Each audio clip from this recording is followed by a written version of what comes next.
Welcome back to my channel. ಎಲ್ಲರಿಗೂ ನಮಸ್ಕಾರ. ಇವತ್ತಿನ ವಿಡಿಯೋದಲ್ಲಿ ನಾನು ಇನ್ಕಮ್ ಫ್ರಮ್ ಹೌಸ್ ಪ್ರಾಪರ್ಟಿ ಇದ್ರದ್ದು ಥಿಯರಿನ ಹೇಳ್ಕೊಡ್ತಾ ಹೋಗ್ತೀನಿ. ನೆಕ್ಸ್ಟ್ ವಿಡಿಯೋದಲ್ಲಿ ನಾವು ಪ್ರಾಬ್ಲಮ್ಸ್ನ ಹೇಗೆ ಮಾಡೋದು ಅಂತ ಕಲಿಯೋಣ. ಆದರೆ ಪ್ರಾಬ್ಲಮ್ಸ್ ಮಾಡೋದಕ್ಕೆ ನಮಗೆ ಫಸ್ಟು ಥಿಯರಿ ಚೆನ್ನಾಗಿ ಗೊತ್ತಿರಬೇಕು.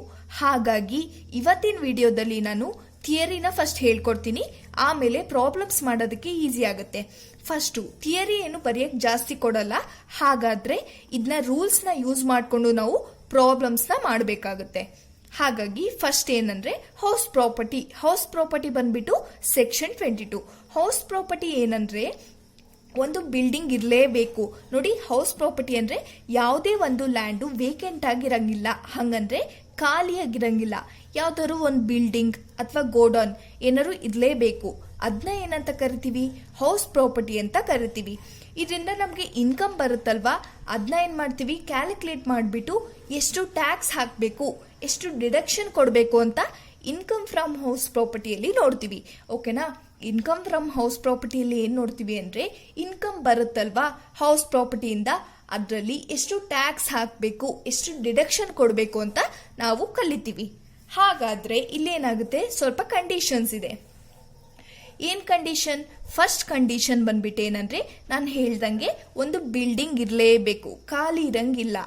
ಬಿಲ್ಡಿಂಗ್ ಇರೋದನ್ನ ನಾವೇನಂತ ಕರಿತೀವಿ? ಹೌಸ್ ಪ್ರಾಪರ್ಟಿ ಅಂತ ಕರಿತೀವಿ. ಹೌಸ್ ಪ್ರಾಪರ್ಟಿ ಅಂದ್ರೆ ಯಾವ್ದಾದ್ರು ಒಂದು ಬಿಲ್ಡಿಂಗ್ ಇರಲೇಬೇಕು. ಸೆಕೆಂಡ್ ಕಂಡೀಷನ್ ಬಂದ್ಬಿಟ್ಟು ಏನಂದ್ರೆ, ಅಸಸಿ ಏನಾಗಿರ್ಬೇಕು? ಓನರ್ ಆಗಿರ್ಬೇಕು. ಪ್ರಾಪರ್ಟಿದು ಓನರ್ ಆಗಿರ್ಬೇಕು ಅಸಸಿ. ಓಕೆನಾ? ನೆಕ್ಸ್ಟ್ ಥರ್ಡ್ ಕಂಡೀಷನ್ ಬಂದ್ಬಿಟ್ಟು, ಥರ್ಡ್ ಕಂಡೀಷನ್ ಏನಂದ್ರೆ, ಈಗ ಯಾವ್ದಾದ್ರು ಓನರು ಅವ್ರ ಮನೆನ ಅವರಿಗೋಸ್ಕರ ಯೂಸ್ ಮಾಡ್ಕೊಳ್ತಾ ಇದ್ರೆ ಅವ್ರೇನ್ ಮಾಡಂಗಿಲ್ಲ, ಅದನ್ನ ಬಿಸ್ನೆಸ್ ಪರ್ಪಸ್ಗೆ ಯೂಸ್ ಮಾಡಂಗಿಲ್ಲ. ಓನರ್ ಎಲ್ಲರೂ ಅವ್ರ ಮನೆನ ಅವರಿಗೋಸ್ಕರನೇ ಯೂಸ್ ಮಾಡ್ಕೊಳ್ತಾ ಇದ್ರೆ ಬರೀ ರೆಸಿಡೆನ್ಷಿಯಲ್ ಪರ್ಪಸ್ಗೆ ಯೂಸ್ ಮಾಡಬೇಕು. ಇದನ್ನೆಲ್ಲ ತುಂಬಾ ಸಿಂಪಲ್ ಆಗಿ ಹೇಳಿದ್ದೀನಿ, ಯಾಕಂದ್ರೆ ಇದೆಲ್ಲ ಮತ್ತೆ ಕಲಿತಾ ಹೋಗ್ತೀವಿ ನಾವು. ಈಗ ಇಂಪಾರ್ಟೆಂಟ್ ಕಾನ್ಸೆಪ್ಟ್ಸ್ನ ನಾವು ಕಲಿತಾ ಹೋಗ್ತೀವಿ, ಇದರಲ್ಲಿ ಎಲ್ಲ ಮತ್ತೆ ಬರುತ್ತೆ. ಈ ಇಂಪಾರ್ಟೆಂಟ್ ಕಾನ್ಸೆಪ್ಟ್ಸ್ನ ಕಲ್ತ್ಕೊಂಡ್ರೆ ಸಾಕು, ನೀವು ಆರಾಮಾಗಿ ಪ್ರಾಬ್ಲಮ್ಸ್ನ ಮಾಡ್ಬೋದು. ಇದೇನು ತುಂಬಾ ಕಷ್ಟ ಇಲ್ಲ, ಈಸಿನೇ ಇದೆ. ಹಾಗಾಗಿ ಈಗ ಕಲಿತಾ ಹೋಗೋಣ.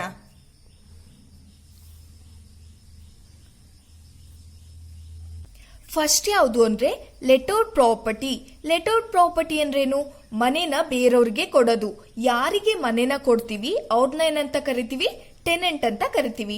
ಯಾರಿಗೆ ಮನೆನ ಕೊಡ್ತೀವಿ ಅವ್ರನ್ನ ಟೆನೆಂಟ್ ಅಂತ ಕರಿತೀವಿ. ಲೆಟೌಟ್ ಪ್ರಾಪರ್ಟಿ ಅಂದ್ರೆ ಬೇರೆಯವ್ರಿಗೆ ಲೆಟೌಟ್ ಮಾಡೋದು. ಯಾರಿಗೆ? ಟೆನೆಂಟ್ಗೆ. ಈಗ ನೀವು ಮನೆನ ಬೇರೆಯವ್ರಿಗೆ ಕೊಟ್ಟಾಗ ಅವ್ರೇನ್ ಮಾಡ್ತಾರೆ? ರೆಂಟ್ ಕೊಡ್ತಾರೆ ಅಲ್ವಾ? ಹಾಗಾಗಿ ಲೆಟೌಟ್ ಪ್ರಾಪರ್ಟಿಯಲ್ಲಿ ಏನಾಗುತ್ತೆ, ನಮ್ಗೆ ರೆಂಟ್ ಬರುತ್ತೆ. ರೆಂಟ್ ಬರ್ತಾ ಇದೆ ಅಂದ ತಕ್ಷಣ ನೀವೇನ್ ಅನ್ಕೊಳ್ಬೇಕು? ಅದು ಲೆಟೌಟ್ ಪ್ರಾಪರ್ಟಿ ಅಂತ ಅನ್ಕೊಳ್ಬೇಕು. ಈಗ ಯಾವ್ದಾದ್ರು ಪ್ರಾಬ್ಲಮ್ ಮಾಡ್ತಾ ಇರ್ತೀರಾ, ಅದರಲ್ಲಿ ಪ್ರಾಬ್ಲಮ್ ಅಲ್ಲಿ ರೆಂಟ್ ಬರ್ತಾ ಇದೆ ಅಂತ ಅನ್ಕೊಳ್ಳಿ. ಅದಾದ ತಕ್ಷಣ ನೀವೇನ್ ಅನ್ಕೊಳ್ಬೇಕು? ಅದು ಲೆಟೌಟ್ ಪ್ರಾಪರ್ಟಿ ಅಂತ ಅನ್ಕೊಳ್ಬೇಕು. ಮತ್ ಇನ್ನೊಂದೇನಂದ್ರೆ,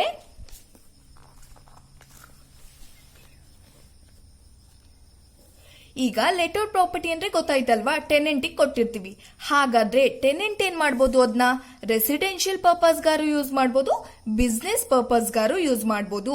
ಲೆಟೌಟ್ ಪ್ರಾಪರ್ಟಿನ ಟೆನೆಂಟ್ ಏನ್ ಮಾಡ್ಬೋದು? ರೆಸಿಡೆನ್ಷಿಯಲ್ ಪರ್ಪಸ್ಗಾರು ಯೂಸ್ ಮಾಡ್ಬೋದು, ಬಿಸ್ನೆಸ್ ಪರ್ಪಸ್ಗಾರು ಯೂಸ್ ಮಾಡ್ಬೋದು. ಓಕೆನಾ? ಲೆಟೌಟ್ ಪ್ರಾಪರ್ಟಿ ಅಂದ್ರೆ ಎರಡ್ ಜ್ಞಾಪಕ ಇಟ್ಕೊಳ್ಳಿ.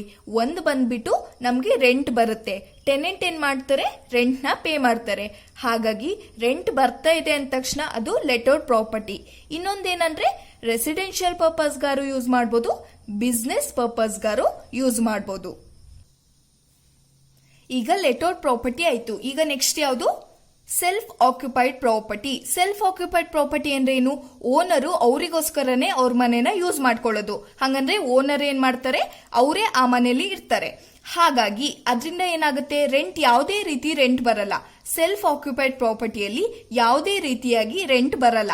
ಓಕೆನಾ? ಆಮೇಲೆ ಓನರ್ ಎಲ್ಲರೂ ಅವರಿಗೋಸ್ಕರನೇ ಮನೆನ ಯೂಸ್ ಮಾಡ್ಕೊಂಡ್ರೆ ಅವರು ಬರೀ ರೆಸಿಡೆನ್ಷಿಯಲ್ ಪರ್ಪಸ್, ಹಂಗಂದ್ರೆ ಇರೋದಕ್ ಮಾತ್ರ ಯೂಸ್ ಮಾಡ್ಕೊಳ್ಬೇಕು. ಯಾವುದೇ ರೀತಿ ಬಿಸ್ನೆಸ್ ಪರ್ಪಸ್ಗೆ ಯೂಸ್ ಮಾಡೋಂಗಿಲ್ಲ. ಓಕೆನಾ? ಇಲ್ಲ ಅದನ್ನೇ ಕೊಟ್ಟಿದ್ದಾರೆ. A self occupied property is one which is used by the person owner for his own residential purpose. Self occupied property ಅಂದ್ರೆ ಓನರ್ ಏನ್ ಮಾಡ್ತಾರೆ? ಅವರಿಗೋಸ್ಕರನೇ ಯೂಸ್ ಮಾಡ್ಕೊಳ್ತಾರೆ. ಅವ್ರು ಬರೀ ರೆಸಿಡೆನ್ಷಿಯಲ್ ಪರ್ಪಸ್ಗೆ ಯೂಸ್ ಮಾಡಬೇಕು, ಯಾವುದೇ ರೀತಿ ಬಿಸ್ನೆಸ್ ಪರ್ಪಸ್ಗೆ ಯೂಸ್ ಮಾಡಂಗಿಲ್ಲ. ಮತ್ತೆ ಇಲ್ಲೊಂದು ನೋಟ್ ಕೂಡ ಕೊಟ್ಟಿದ್ದಾರೆ ನೋಡಿ, SOPಗೆ, ಸೆಲ್ಫ್ ಆಕ್ಯುಪೈಡ್ ಪ್ರಾಪರ್ಟಿಗೆ. If it is used for own business purpose, then it does not come under the meaning of house property. ಓಕೆನಾ, ನಾನೇನ್ ಹೇಳ್ದೆ, ಸೆಲ್ಫ್ ಆಕ್ಯುಪೈಡ್ ಪ್ರಾಪರ್ಟಿ ಬಂದ್ಬಿಟ್ಟು ರೆಸಿಡೆನ್ಷಿಯಲ್ ಪರ್ಪಸ್ಗೆ ಮಾತ್ರ ಯೂಸ್ ಮಾಡಬೇಕು, ಬಿಸ್ನೆಸ್ ಪರ್ಪಸ್ಗೆ ಯೂಸ್ ಮಾಡಂಗಿಲ್ಲ. ಬಿಸ್ನೆಸ್ ಪರ್ಪಸ್ಗೆ ಯೂಸ್ ಮಾಡಿದ್ರೆ ಅದೇನಾಗುತ್ತೆ, 5 ಹೆಡ್ಸ್ ಆಫ್ ಇನ್ಕಮ್ ಅಲ್ಲಿ ಒಂದು ಹೆಡ್ ಬರುತ್ತಲ್ವಾ, income from business of profession ಅದ್ರ ಅಡಿ ಬರುತ್ತೆ. ಇನ್ಕಮ್ ಫ್ರಮ್ ಹೌಸ್ ಪ್ರಾಪರ್ಟಿಯಲ್ಲಿ ಬರಲ್ಲ. ಹಾಗಾಗಿ ಸೆಲ್ಫ್ ಆಕ್ಯುಪೈಡ್ ಪ್ರಾಪರ್ಟಿ ಅಂದ ತಕ್ಷಣ ನೀವೇನ್ ಜ್ಞಾಪಕ ಇಟ್ಕೊಳ್ಬೇಕು, ಒಂದು ಬಂದ್ಬಿಟ್ಟು ಇದರಲ್ಲಿ ಯಾವುದೇ ರೀತಿ ರೆಂಟ್ ಬರಲ್ಲ, ಮತ್ತೆ ಇನ್ನೊಂದು ಬಂದ್ಬಿಟ್ಟು ಬರೀ ರೆಸಿಡೆನ್ಷಿಯಲ್ ಪರ್ಪಸ್ಗೆ ಯೂಸ್ ಮಾಡಬೇಕು. ಓಕೆನಾ, ಬಿಸ್ನೆಸ್ ಪರ್ಪಸ್ಗೆ ಯೂಸ್ ಮಾಡೋಂಗಿಲ್ಲ.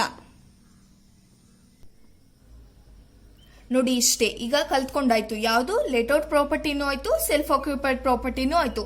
ಇದನ್ನೇ ಇನ್ನು ಸಿಂಪಲ್ ಆಗಿ ಹೇಳಬೇಕು ಅಂದ್ರೆ ನೋಡಿ, ಏನಂದ್ರೆ ಲೇಟೌಟ್ ಪ್ರಾಪರ್ಟಿ ಅಲ್ವಾ, ಲೇಟೌಟ್ ಪ್ರಾಪರ್ಟಿಯಲ್ಲಿ ಏನಾಗುತ್ತೆ, ರೆಂಟ್ ಬರುತ್ತೆ.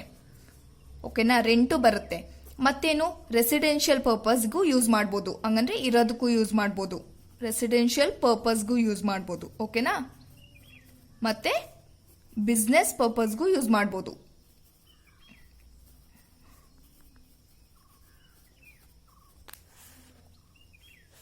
ಅದೇ ಸೆಲ್ಫ್ ಆಕ್ಯುಪೈಡ್ ಪ್ರಾಪರ್ಟಿ ಬಂದ್ಬಿಟ್ಟೇನು, SOP, ನೋ ರೆಂಟ್, ರೆಂಟೇ ಬರಲ್ಲ ಇದರಲ್ಲಿ.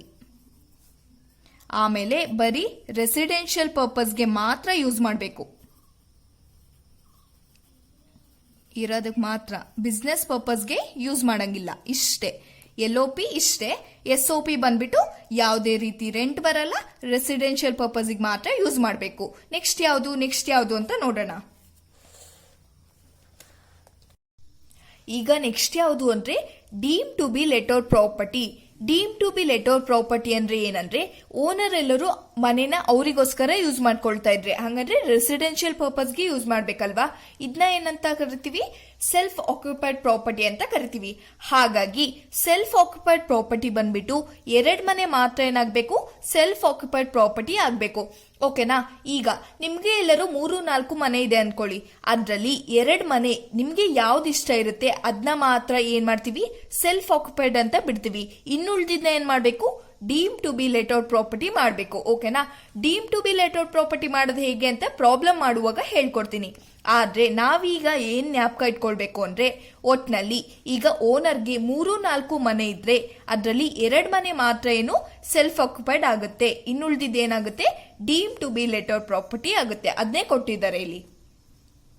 If the assessee has occupied more than 2 house property for his own residential purpose, then 2 houses as per assessee's choice shall be treated as SOP and all other property shall be treated as DLOP. ಹಂಗಂದ್ರೆ ಓನರ್ಗೆ ಎಲ್ಲರೂ 3-4 ಮನೆ ಇದ್ರೆ ಅದರಲ್ಲಿ 2 ಮನೆ ಮಾತ್ರ SOP ಅಂತ ಕೊಡ್ತೀವಿ, ಇನ್ನುಳಿದಿದ್ನ ನಾವೇನ್ ಮಾಡ್ಬೇಕು, deem to be let out property ಅಂತ ಮಾಡಬೇಕು. ಈಗ ಪ್ರಾಬ್ಲಮ್ ಮಾಡ್ತಿರ್ತೀರಾ, ಈಗ 3-4 ಮನೆ ಏನಾಯ್ತು, SOP ಆಯ್ತು ಅನ್ಕೊಳ್ಳಿ.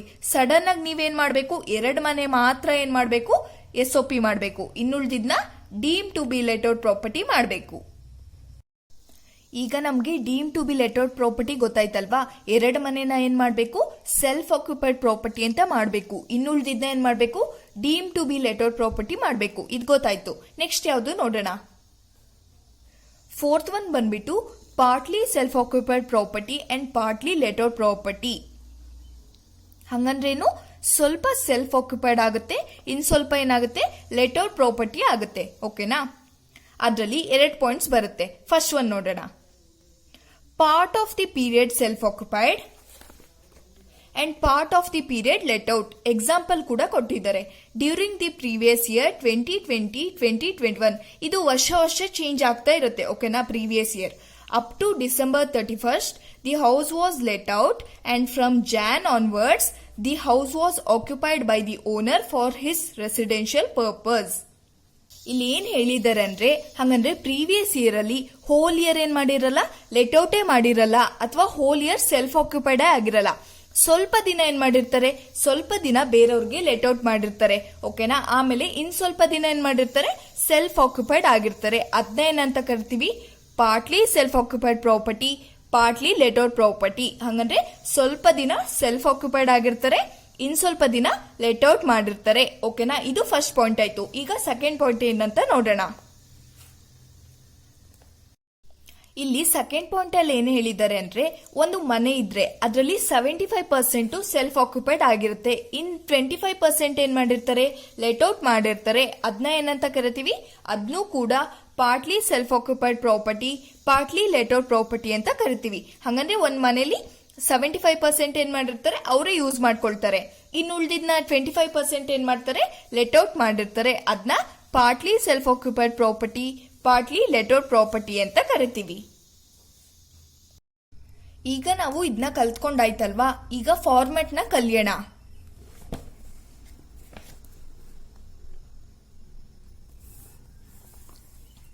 ಈ ಇನ್ಕಮ್ ಫ್ರಮ್ ಹೌಸ್ ಪ್ರಾಪರ್ಟಿ ಕಲ್ತ್ಕೊಂಡ್ರೆ ಸಾಕು, ನೀವು ಆರಾಮಾಗಿ ಮಾರ್ಕ್ಸ್ ನ ಸ್ಕೋರ್ ಮಾಡಬಹುದು.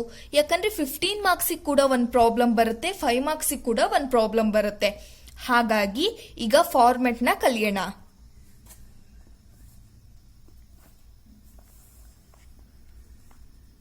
ಫಸ್ಟ್ ಏನ್ ಬರುತ್ತೆ, ಪರ್ಟಿಕ್ಯುಲರ್ಸ್, ಅಮೌಂಟ್, ಇಲ್ಲ ಅಂದ್ರೆ ಹೌಸ್ 1, ಹೌಸ್ 2 ಈ ತರ ಬರುತ್ತೆ ಇಲ್ಲಿ. ಆಮೇಲೆ municipal rental value, MRV, municipal rental value first ಅವರೇ ಕೊಟ್ಟಿರ್ತಾರೆ. ಮುನಿಸಿಪಲ್ ವ್ಯಾಲ್ಯೂ ಈ ತರ ಕೊಟ್ಟಿರ್ತಾರೆ, ಅದನ್ನ ನೀವೆಲ್ಲಿ ಹಾಕ್ಬೇಕು. ಏನು ಎಕ್ಸ್ಟ್ರಾ ಕ್ಯಾಲ್ಕುಲೇಟ್ ಮಾಡಕ್ಕಿಲ್ಲ. ಏನ್ ಕ್ವಶನ್ ಅಲ್ಲಿ ಕೊಟ್ಟಿರ್ತಾರೆ ವ್ಯಾಲ್ಯೂ, ಅದನ್ನ ಇಲ್ಲಿ ಹಾಕೋದು. ಆಮೇಲೆ ಫೇರ್ ರೆಂಟಲ್ ವ್ಯಾಲ್ಯೂ, FRV, ಇದನ್ನು ಕೂಡ ಅವರೇ ಕ್ವಶನ್ ಅಲ್ಲಿ ಕೊಟ್ಟಿರ್ತಾರೆ. ಆನ್ಯುಯಲ್ ಫೇರ್ ವ್ಯಾಲ್ಯೂ ಈ ತರ ಕೊಟ್ಟಿರ್ತಾರೆ, ಅದನ್ನ ಏನ್ ಮಾಡ್ಬೇಕು, ಇಲ್ಲಿ ಹಾಕ್ಬೇಕು. ಅಕಸ್ಮಾತ್ ಕೊಟ್ಟಿಲ್ಲ ಅಂದ್ರೂ ತಲೆ ಕೆಡ್ಸ್ಕೊಳಕ್ ಹೋಗ್ಬೇಡಿ, ನಿಲ್ಲಂತ ಹಾಕ್ಬೇಕು. ಆಮೇಲೆ MRV or FRV, whichever is higher.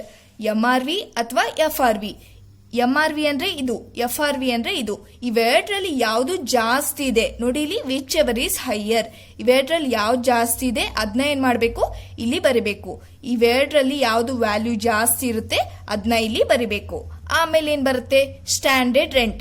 ಇದನ್ನು ಕೂಡ ಅವರೇ ಕ್ವಶನ್ ಅಲ್ಲಿ ಕೊಟ್ಟಿರ್ತಾರೆ, ಎಕ್ಸ್ಟ್ರಾ ಏನು ಕ್ಯಾಲ್ಕುಲೇಟ್ ಮಾಡಕ್ಕಿಲ್ಲ. ಸ್ಟ್ಯಾಂಡರ್ಡ್ ರೆಂಟ್ ಅಂತ ಕೊಟ್ಟಿರ್ತಾರೆ, ಅದನ್ನ ಹಾಕ್ಬೇಕು. ಅಕಸ್ಮಾತ್ ಕೊಟ್ಟಿಲ್ಲ ಅಂದ್ರೂ ಏನ್ ಮಾಡ್ಬೇಕು, ನಿಲ್ ಅಂತ ಹಾಕ್ಬೇಕು. ಆಮೇಲೆ expected rent, which ever is lower.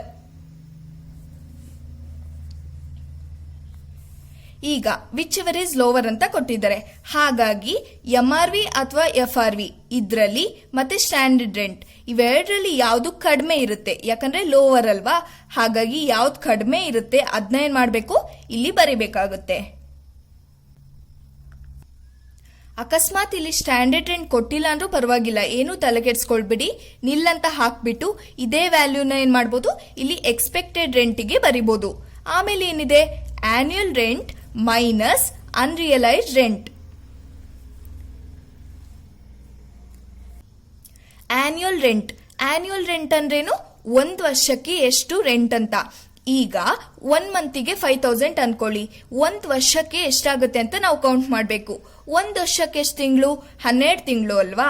ಹಾಗಾಗಿ 1 ಮಂತಿಗೆ 5000 ಆದ್ರೆ 12 ಮಂತ್ಸಿಗೆ ಎಷ್ಟು ಅಂತ 5000 ಇಂಟು 12 ಮಾಡಬೇಕು. ಅವಾಗ ನಮಗೇನ್ ಸಿಗುತ್ತೆ, ಆನ್ಯುಯಲ್ ರೆಂಟ್ ಸಿಗುತ್ತೆ.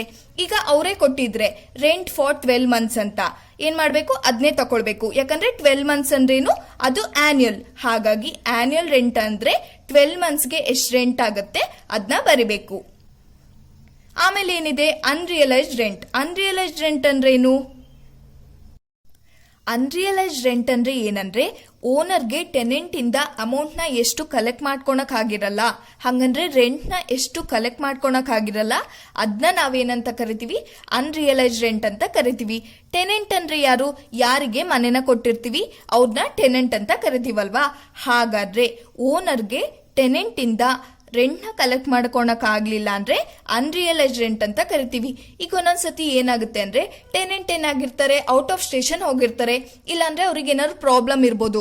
ಅದಕ್ಕೋಸ್ಕರ ಓನರ್ ಏನ್ ಮಾಡಿರ್ತಾರೆ, ಸ್ವಲ್ಪ ಟೈಮ್ ಕೊಟ್ಟಿರ್ತಾರೆ. ಅವಾಗ ಅವರು ರೆಂಟ್ ನ ಕಲೆಕ್ಟ್ ಮಾಡ್ಕೊಂಡಿರಲ್ಲ ಅಲ್ವಾ, ಅದನ್ನ ನಾವೇನಂತ ಕರಿತೀವಿ, ಅನ್ರಿಯಲೈಸ್ಡ್ ರೆಂಟ್ ಅಂತ ಕರಿತೀವಿ. ಆಮೇಲೇನು, annual rental value whichever is higher. ಹಂಗಂದ್ರೆ ಎಕ್ಸ್ಪೆಕ್ಟೆಡ್ ರೆಂಟ್ ಮತ್ತೆ annual rent minus unrealised rent ಇವೆರಡರಲ್ಲಿ ಯಾವ್ದು ಜಾಸ್ತಿ ಇರುತ್ತೆ, ಯಾಕಂದ್ರೆ ವಿಚ್ ಎವರ್ ಈಸ್ ಹೈಯರ್. ಅದನ್ನ ನಾವೇ ಇವೆರಡರಲ್ಲಿ ಯಾವ್ದು ಜಾಸ್ತಿ ಇರುತ್ತೆ ಅದನ್ನ ಏನಂತ ಬರಿತೀವಿ, ಆನ್ಯುಯಲ್ ರೆಂಟಲ್ ವ್ಯಾಲ್ಯೂ ಅಂತ ಬರಿತೀವಿ. ಇವೆರಡರಲ್ಲಿ ಯಾವ್ದು ಜಾಸ್ತಿ ಇರುತ್ತೆ ಅದನ್ನ ಆನ್ಯುಯಲ್ ರೆಂಟಲ್ ವ್ಯಾಲ್ಯೂ ಅಂತ ಬರಿತೀವಿ. ಆಮೇಲೆ ಮೈನಸ್ ಮಾಡಬೇಕು. ಏನ ಮೈನಸ್ ಮಾಡಬೇಕು, vacancy period rent. Vacancy period rent ಅಂದ್ರೆ ಏನಂದ್ರೆ ಅವರೇ ಕೊಟ್ಟಿರ್ತಾರೆ ಕ್ವಶನ್ ಅಲ್ಲಿ ವೇಕೆನ್ಸಿ ಪೀರಿಯಡ್ 2 months ಈ ತರ ಕೊಟ್ಟಿರ್ತಾರೆ. ಅದನ್ನ ಏನ್ ಮಾಡ್ಬೇಕು, ಮಂತ್ಲಿ ರೆಂಟ್ ಜೊತೆ ಇಂಟು ಮಾಡ್ಬೇಕು, ಅವಾಗ ವೇಕೆನ್ಸಿ ಪೀರಿಯಡ್ ರೆಂಟ್ ಬರುತ್ತೆ. ಆಮೇಲೆ annual rental value minus vacancy period rent ಮಾಡಿದಾಗ ಏನ್ ಸಿಗುತ್ತೆ ನಮ್ಗೆ, ಗ್ರಾಸ್ ಆನ್ಯುಯಲ್ ವ್ಯಾಲ್ಯೂ GAV ಸಿಗುತ್ತೆ. ಇದನ್ನ ಕೂಡ ನೀವು ಜ್ಞಾಪಕ ಇಟ್ಕೊಳ್ಬೇಕು. ಯಾಕಂದ್ರೆ ಒಂದೊಂದ್ಸತಿ ಏನ್ ಮಾಡ್ತಾರೆ 5 marks ಗೆ ಕೇಳ್ತಾರೆ ಕ್ಯಾಲ್ಕುಲೇಟ್ GAV ಇಲ್ಲಾಂದ್ರೆ ಗ್ರಾಸ್ ಆನ್ಯುಯಲ್ ವ್ಯಾಲ್ಯೂ ಅಂತ ಕೇಳ್ತಾರೆ. ಅವಾಗ ಏನ್ ಮಾಡ್ಬೇಕಾಗುತ್ತೆ, ನೀವು ಇಷ್ಟೆಲ್ಲ ಕ್ಯಾಲ್ಕುಲೇಟ್ ಮಾಡ್ಬೇಕಾಗುತ್ತೆ. ಹಾಗಾಗಿ annual rental value minus vacancy period rent ಮಾಡಿದಾಗ ಏನ್ ಸಿಗುತ್ತೆ, ಗ್ರಾಸ್ ಆನ್ಯುಯಲ್ ವ್ಯಾಲ್ಯೂ ಸಿಗುತ್ತೆ.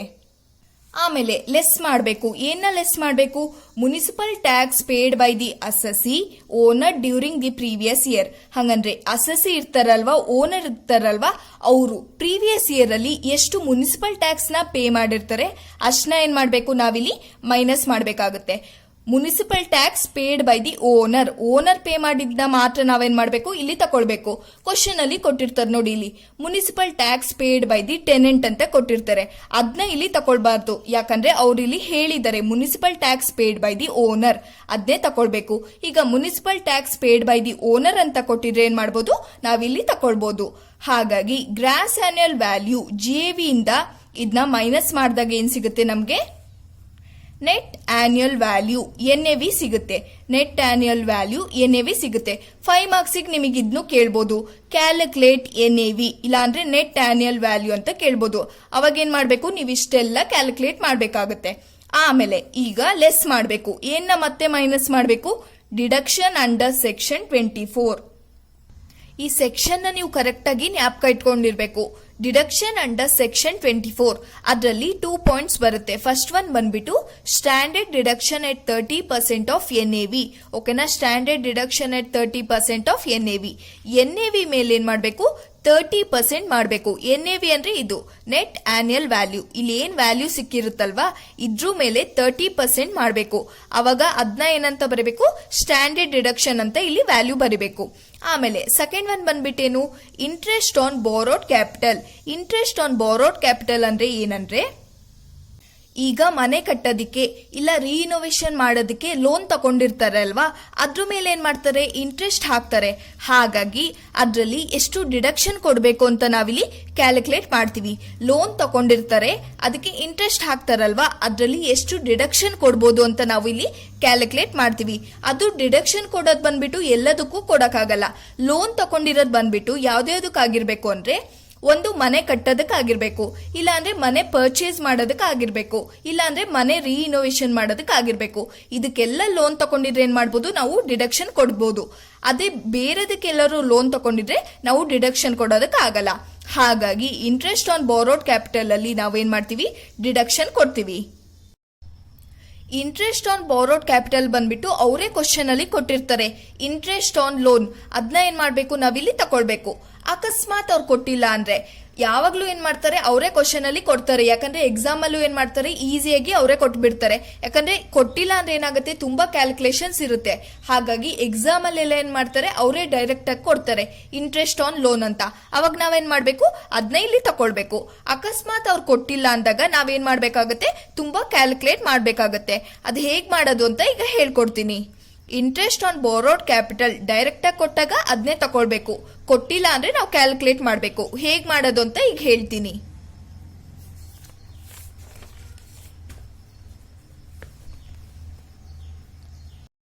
ನೋಡಿ, interest on borrowed capital direct ಆಗಿ ಕೊಡ್ದಿಲ್ದಾಗ ನಾವೇನ್ ಮಾಡ್ಬೇಕಾಗುತ್ತೆ, ನಾವೇ ಕ್ಯಾಲ್ಕುಲೇಟ್ ಮಾಡ್ಬೇಕಾಗುತ್ತೆ. ಕ್ಯಾಲ್ಕುಲೇಟ್ ಮಾಡೋದಕ್ಕೆ 2 ಸ್ಟೆಪ್ಸ್ ಇದೆ.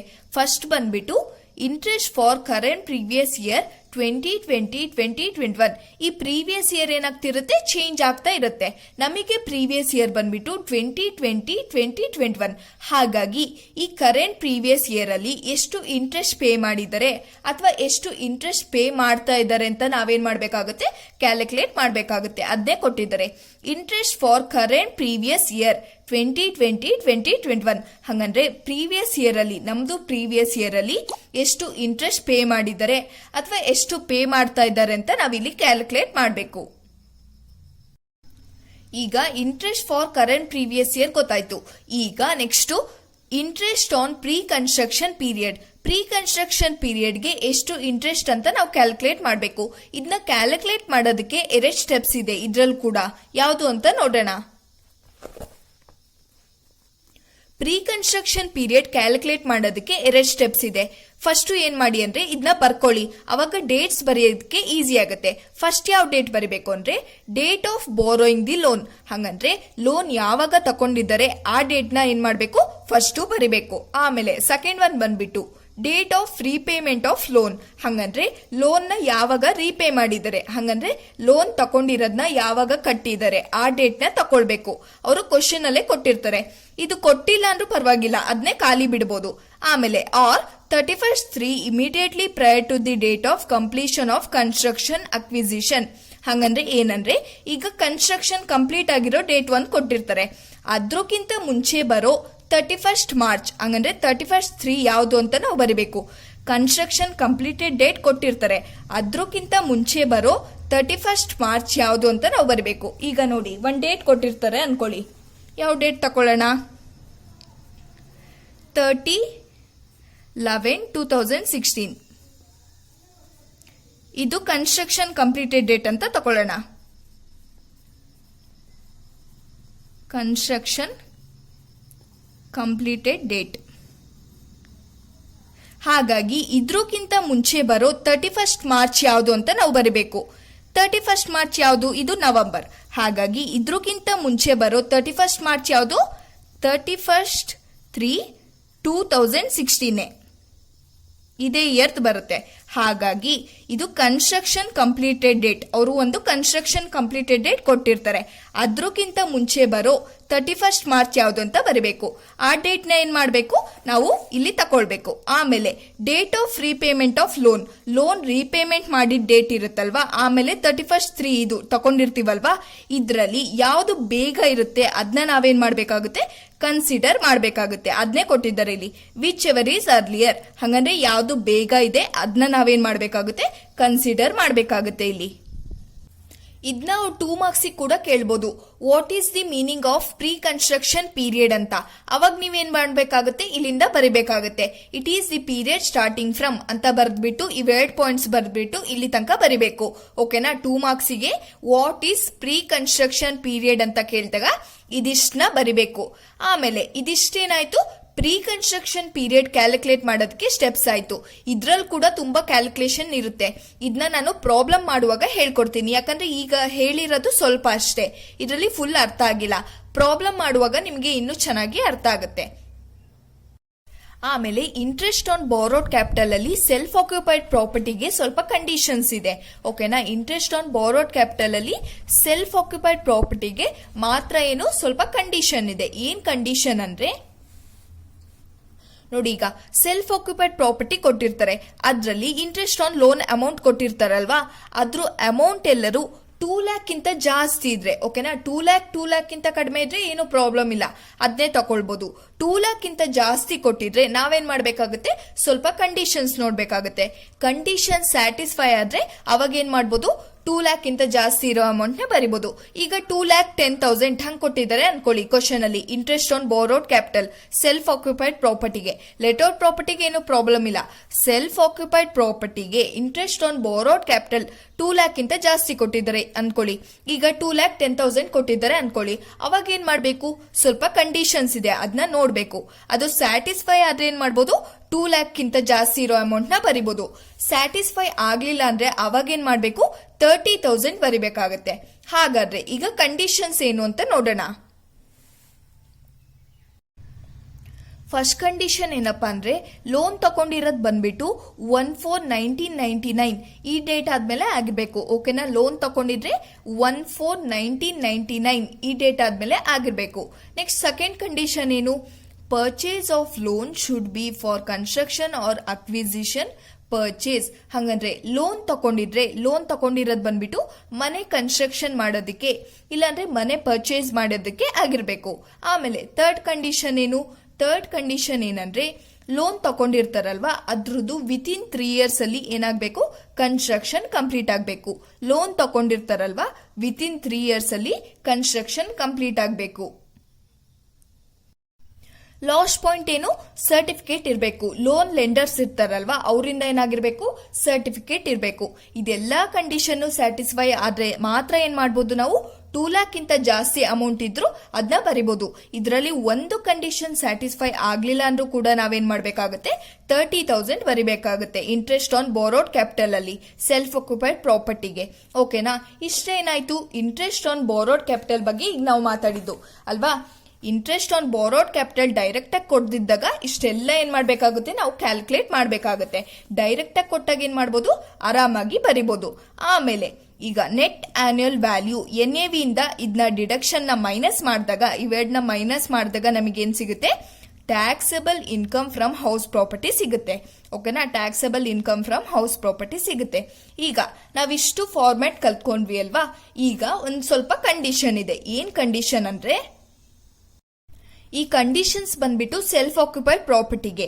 ಏನಂದ್ರೆ ಈಗ municipal rental value, standard rent ಇದೆಲ್ಲ ಕೊಟ್ಟಿರ್ತಾರಲ್ವಾ, ಇದು ಕೊಟ್ಟಿದ್ರು ಕೂಡ ನಾವು ಆ ವ್ಯಾಲ್ಯೂಸ್ ನ ತಗೊಳಂಗಿಲ್ಲ. ಹಂಗಂದ್ರೆ ಈಗ ಕರೆಕ್ಟ್ ಆಗಿ ಹೇಳ್ತೀನಿ, ಅರ್ಥ ಮಾಡ್ಕೊಳ್ಳಿ. ಏನಂದ್ರೆ ಲೆಟರ್ಡ್ ಪ್ರಾಪರ್ಟಿಯಲ್ಲಿ ಈಗ municipal rental value, fair rental value ಇದೆಲ್ಲ ವ್ಯಾಲ್ಯೂಸ್ ಕೊಟ್ಟಿರ್ತಾರಲ್ವಾ, ಅದನ್ನ ಕೊಟ್ಟಿರೋದನ್ನ ನಾವು ತಗೊಳ್ಬೇಕು. ಆದ್ರೆ ಸೆಲ್ಫ್ ಆಕ್ಯುಪೈಡ್ ಪ್ರಾಪರ್ಟಿಯಲ್ಲಿ ಹಾಗಲ್ಲ. ಅವರು municipal rental value, standard rent ಇದನ್ನೆಲ್ಲ ಕೊಟ್ಟಿದ್ರು ಕೂಡ ನಾವು ತಗೊಳ್ಬಾರ್ದು. ಯಾಕಂದ್ರೆ ಸೆಲ್ಫ್ ಆಕ್ಯುಪೈಡ್ ಪ್ರಾಪರ್ಟಿಯಲ್ಲಿ ನಾವು ಏನ ತಗೊಳ್ತೀವಿ ಅಂದ್ರೆ ಬರೀ ಇಂಟ್ರೆಸ್ಟ್ ಆನ್ ಬೋರೋಡ್ ಕ್ಯಾಪಿಟಲ್ ಮಾತ್ರ ತಗೊಳ್ತೀವಿ. ಸೆಲ್ಫ್ ಆಕ್ಯುಪೈಡ್ ಪ್ರಾಪರ್ಟಿಯಲ್ಲಿ ಇಂಟ್ರೆಸ್ಟ್ ಆನ್ ಬೋರೋಡ್ ಕ್ಯಾಪಿಟಲ್ ಇದ್ರೂ ವ್ಯಾಲ್ಯೂ ಮಾತ್ರ ತಗೊಳ್ಬೇಕು. ಇದು municipal rental value, fair rental value, standard rent ಇದೆಲ್ಲ ಏನಾಗುತ್ತೆ, ನಿಲ್ ಆಗುತ್ತೆ. ಹಾಗಾಗಿ ಸೆಲ್ಫ್ ಆಕ್ಯುಪೈಡ್ ಪ್ರಾಪರ್ಟಿ ಬಂದ ತಕ್ಷಣ ಏನ್ ಮಾಡ್ಬೇಕು, ಇದನ್ನೆಲ್ಲ ನಿಲ್ ಅಂತ ಬರ್ಕೊಂಡು ಹೋಗ್ಬೇಕು. ಇಂಟ್ರೆಸ್ಟ್ ಆನ್ ಬೋರೋಡ್ ಕ್ಯಾಪಿಟಲ್ ಮಾತ್ರ ಬರಬೇಕು. ಲೆಟರ್ಡ್ ಪ್ರಾಪರ್ಟಿಗೆ ಎಲ್ಲ ವ್ಯಾಲ್ಯೂಸ್ ತಗೊಳ್ಬೇಕು. ಸೆಲ್ಫ್ ಆಕ್ಯುಪೈಡ್ ಪ್ರಾಪರ್ಟಿಗೆ ಬಂದ್ಬಿಟ್ಟು ಇದೆಲ್ಲ ಏನಾಗುತ್ತೆ, ನಿಲ್ ಆಗುತ್ತೆ. ಆಮೇಲೆ ಇಂಟ್ರೆಸ್ಟ್ ಆನ್ ಬೋರೋಡ್ ಕ್ಯಾಪಿಟಲ್ ಮಾತ್ರ ಏನ್ ಮಾಡ್ಬೇಕು, ಬರಿಬೇಕಾಗುತ್ತೆ. ಗೊತ್ತಾಯ್ತಲ್ವಾ, ನಾವೀಗ ಎಲ್ಲ ಕಲ್ತ್ಕೊಂಡಿದ್ವಿ. ಲೆಟರ್ಡ್ ಪ್ರಾಪರ್ಟಿಯಲ್ಲಿ ಎಲ್ಲ ವ್ಯಾಲ್ಯೂಸ್ ಕೊಟ್ಟಿರೋದನ್ನ ತಗೊಳ್ಬೇಕು. ಅದೇ ಸೆಲ್ಫ್ ಆಕ್ಯುಪೈಡ್ ಪ್ರಾಪರ್ಟಿಯಲ್ಲಿ ಅದೆಲ್ಲ ವ್ಯಾಲ್ಯೂಸ್ ಕೊಟ್ಟಿದ್ರು ಏನ್ ಮಾಡಬಾರ್ದು, ನಾವು ತಗೊಳ್ಬಾರ್ದು. ಬರೀ ಇಂಟ್ರೆಸ್ಟ್ ಆನ್ ಬೋರೋಡ್ ಕ್ಯಾಪಿಟಲ್ ಮಾತ್ರ ಏನ್ ಮಾಡ್ಬೇಕು, ತಗೊಳ್ಬೇಕು. ಈಗ ಎಲ್ಲ ಕಲ್ತ್ಕೊಂಡಿದೀವಿ, ಥಿಯರಿನೂ ಕಲ್ತ್ಕೊಂಡಿದೀವಿ, ಫಾರ್ಮ್ಯಾಟ್ ಕೂಡ ಕಲ್ತ್ಕೊಂಡಿದೀವಿ. ನೆಕ್ಸ್ಟ್ ವಿಡಿಯೋದಲ್ಲಿ ನಾನೇನ್ ಮಾಡ್ತೀನಿ, ಪ್ರಾಬ್ಲಮ್ಸ್ ನ ಹೇಳ್ಕೊಡ್ತಾ ಹೋಗ್ತೀನಿ. ಈಗ ಅಷ್ಟು ಥಿಯರಿ ಕಲ್ತ್ಕೊಂಡ್ರು ಏನಾಗಿದೆ, ಸ್ವಲ್ಪ ಕನ್ಫ್ಯೂಷನ್ ಇದೆ. ಆದ್ರೆ ಪ್ರಾಬ್ಲಮ್ಸ್ ಮಾಡುವಾಗ ಏನಾಗುತ್ತೆ, ನಿಮಗೆ ಚೆನ್ನಾಗಿ ಅರ್ಥ ಆಗುತ್ತೆ.